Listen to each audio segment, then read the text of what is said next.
ұшырған құпиямды жасырған кезде ақ тілегім ақ кемем талай жанға бақ берген өмір жолын сап берген сіздер бас иемін мәңгі ұстатайын құрметке қабылда бол өмір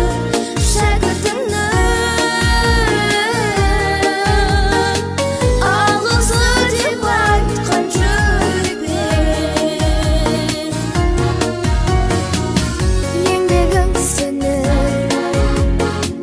ұстазым менің жеткізген асқақ арманға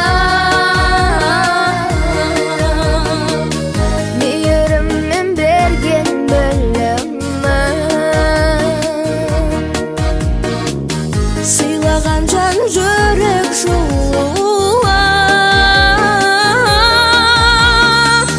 сезім тұнық бас иемін мәңгі ұстазлайық құрметке қабылда бол енді шәкіртіңнен